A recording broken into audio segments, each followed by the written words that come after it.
देख रहे हैं शहीदों की मूर्तियाँ ससम्मान शहीदों के ऊपर पुष्प अर्पित किए गए हैं।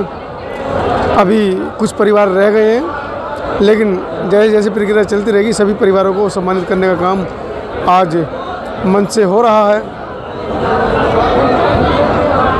हमारे साथ मुजफ्फरनगर से एक पेरेंट्स यहाँ पर हैं मौजूद, जिनके पुत्र को 2 अप्रैल के अम्बेडकरी आंदोलन में छीन लिया गया उपद्रवियों के द्वारा।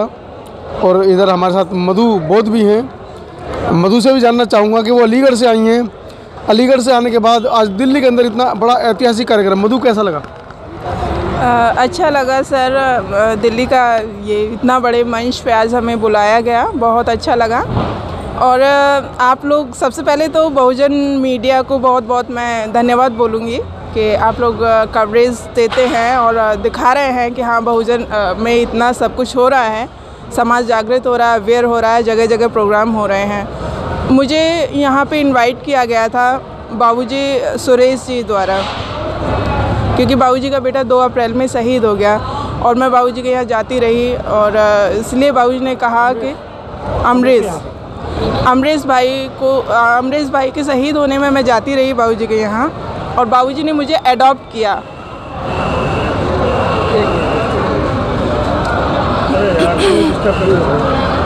मुझे बहुत अच्छा लगा आज यहाँ आके, बहुत बड़ा प्रोग्राम था, बहुत भीड़ भी थी। आज कई न्यूज़ चैनल वालों ने हम लोगों का इंटरव्यू लिया, बाबूजी का इंटरव्यू लिया, और कहा गया कि क्या ये सरकार दलित विरोधी है, क्योंकि ये सरकार दलित विरोधी है। आज इसीलिए तो यहाँ पे इतना बड़ा आंदोलन हुआ है।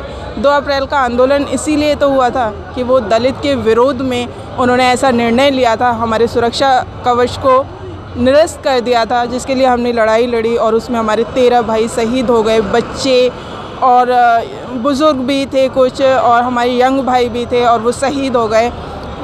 उसके बाद भी सरकार अभी सुधरने का नाम नहीं ले रही है। अब 10% आरक्षण श्रवणों के लिए उन्होंने लागू कर दिया है, मतलब पारित कर दिया है। वो पता नहीं कब तक लागू होगा। लागू हो ना हो, उनका एक मुद्दा है कि मारकाट हो, लड़ाइयाँ होती रहें, दंगे भड़कते रहें। यही उनकी राजनीति है, यही आरएसएस की राजनीति है, जिसे हम कभी भी सफल नहीं होने देंगे। हम बाबा साहब के अनुयायी हैं, बुद्ध के अनुयायी हैं। हम शांति करना भी जानते हैं, क्रांति करना भी जानते हैं। जय भीम। भाई इतना बड़ा ऐतिहासिक कार्यक्रम शहीदों के सम्मान में हुआ, जिसमें आपके बेटे का भी नाम था, अमरेश का, क्या कहेंगे आज समाज के इस प्यार को देखकर? मुझे बहुत अच्छा लगा। समाज हमारा एक जगह है, गठबंधन है बहुत बढ़िया। कि मुझे यूँ लगता है कि अब हमारा समाज जाग चुका है। अब हम किसी आंदोलन में पीछे नहीं हटेंगे, अपना हक लेकर हटेंगे। और मैं चाहता हूँ कि जो भाई अब तक सो रहे, मैं भी जाग जाए और साथ लगे। धन्यवाद। हमारे साथ विकास मेडियन के घर से भी हैं, आप फादर हैं उनके, तो आप भी बताएं अपना। मुझे डॉक्टर राकेश मेडियन कहते हैं, मैं विकास मेडियन का फादर हूँ, मुजफ्फरनगर से बिलोंग करते हैं। 2 अप्रैल 18 में जो ऐतिहासिक भारत बंद दलितों ने किया है, उसमें उधम सिंह सेना नाम के संगठन को मेरा बेटा विकास मेडियन चलाता है, जिसका वो राष्ट्रीय अध्यक्ष है। उसने मुजफ्फरनगर बंद का आयोजन किया और मुजफ्फरनगर बंद बहुत ऐतिहासिक रहा। लेकिन कुछ शरारती तत्वों ने उसके अंदर घुस करके उपद्रव किया, और उस उपद्रव का नतीजा हमारे एक बच्चा हमारा अमरेश उसमें शहीद हो गया। और उन शरारती तत्वों ने आगजनी की, पूरा राजनीतिक बनाने का काम किया गया। लेकिन जिस तरह से वहाँ के मीडिया ने मनवादी मीडिया ने हमें कोऑपरेट नहीं किया है, बहुजन मीडिया ने हमें कोऑपरेट किया है। और वहाँ पूरी तरह से अधिकारी वर्ग जो है, चूँकि तीनों अधिकारी ब्राह्मण थे, वहाँ का SHO ब्राह्मण था, हरशरण शर्मा, राजीव कुमार शर्मा डीएम जिलाधिकारी वो ब्राह्मण थे, और तत्कालीन एसएसपी वो ब्राह्मण थे। तीनों ने इस आंदोलन को जातिवाद के जहर में तब्दील कर दिया, और मुजफ्फरनगर में एक जातिवाद का एक ऐसा जहर फैला दिया गया कि दलित एक तरफ हो गया और सभी वर्ग, सभी जातियाँ एक तरफ हो गई। ये समाज के लिए बड़ा घातक है। सामाजिक आंदोलन होते रहे हैं, देश आंदोलनों से ही आज़ाद हुआ है, और लोकतंत्र को बचाने के लिए आंदोलन ही एक महत्वपूर्ण कड़ी है। आंदोलन होते रहने चाहिए, लेकिन आंदोलन की आड़ में जिस तरह से उत्तर प्रदेश सरकार ने दलितों के पढ़े लिखे होनहार नवयुवकों को शिकार बनाया, उनका भविष्य छीन लिया गया।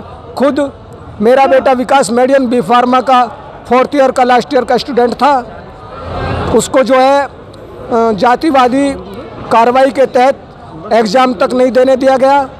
और दुख की बात यह है कि कानून का राज होना चाहिए। जब माननीय हाई कोर्ट ने हमको जमानत दे दी थी, सभी 6 मुकदमों में हम जमानत से बेल आउट हो चुके थे, जमानतें भर दी गई थी। इसके बाद गैर कानूनी तरीके से जिला प्रशासन ने और शासन ने मेरे बेटे पर रासुका लगाई, जो गैर कानूनी है, और अभी भी वो रासुका का दंश झेल रहे हैं। जेल में तनाई में बंद किया हुआ है, और 9 महीने से हम लोग पूरी तरह से पीड़ित हैं, और किसी तरह से हम लोग चल पा रहे हैं। लेकिन हम अभी तक भी किसी तरह से हिम्मत नहीं हारे हैं, और दलित आंदोलन में किसी भी तरह से हम पीछे नहीं हटने वाले हैं। चूँकि हम लोग पैदाइशी बहुजन आंदोलन के लिए हुए हैं। चूँकि उसको जो है पारिवारिक परिवेश भी बहुजन समाज का ही मिला था। चूँकि उसके फादर, मैं स्वयं बहुजन समाज पार्टी माननीय काशीराम जी का शिष्य हूँ, इसलिए उसने जो भी किया है बहुत अच्छा किया है, मुझे खुशी हुई है। और पूरे देश के लिए नौजवानों को काम करना चाहिए।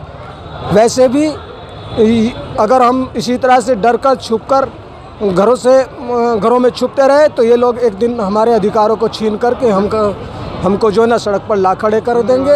और आगे चल कर के मैं सभी युवाओं से और सभी गार्जियनों से अपील करता हूँ कि इस आंदोलन में बुद्धिजीवियों को भी साथ आना चाहिए, क्योंकि बुद्धिजीवी जिस भय से अपने बच्चों को नहीं निकाल रहे हैं इस आंदोलन में, उनको भय है कि हमारे बच्चे का भविष्य खराब हो जाएगा। लेकिन बच्चे का भविष्य तो ये गवर्नमेंट लगातार कर रही है, जहाँ के हर डिपार्टमेंट को निजीकरण क्षेत्र में ले गई है, नौकरियां खत्म हो गई है। आरक्षण के भरोसे कब तक जियोगे? अपने बच्चों को आंदोलन के लिए प्रेरित कीजिए। महापुरुषों के आपने बहुत कीमती समय दिया और अपने दुख को भी बताया, यहाँ पर प्रस्तुत किया मीडिया के माध्यम से। मैं कोशिश करूँगा कि ज़्यादा से ज़्यादा लोग इस वीडियो को देखेंगे तो शायद आपके दुख में शरीक हो पाएंगे। धम्मभूमि से दीक्षा भी हैं, दीक्षा से भी जानने की कोशिश करेंगे।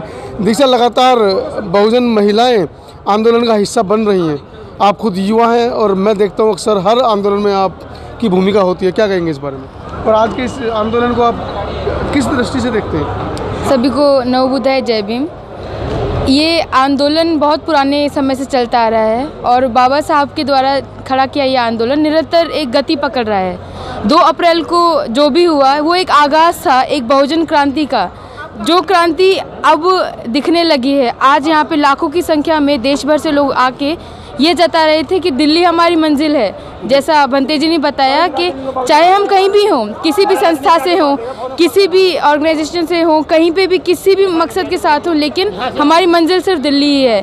तो 2 अप्रैल को जितने भी हमारे समाज के लोग, जितने भी युवा लोगों ने अपनी जान गंवाई, वो एक आगाज़ था बहुजन क्रांति का, जो हम चाहते हैं कि जो बहुजन क्रांति जहाँ तक पहुँची है वो एक मंजिल तक पहुँचेगी। और दिल्ली में इतना बड़ा प्रोग्राम करने का मकसद यही था कि जिन लोगों ने संविधान पर टिप्पणी की है, जो लोग संविधान को नापसंद करके संविधान पे हमला कर रहे हैं, उनको एक ज़ोरदार तमाचा था ये बताने के लिए कि बहुजन लोग जब इकट्ठा हो जाते हैं उनकी ताकत 85% है और जब एक साथ आ जाएंगे तो दिल्ली भी दूर नहीं। जय भीम नवोदय।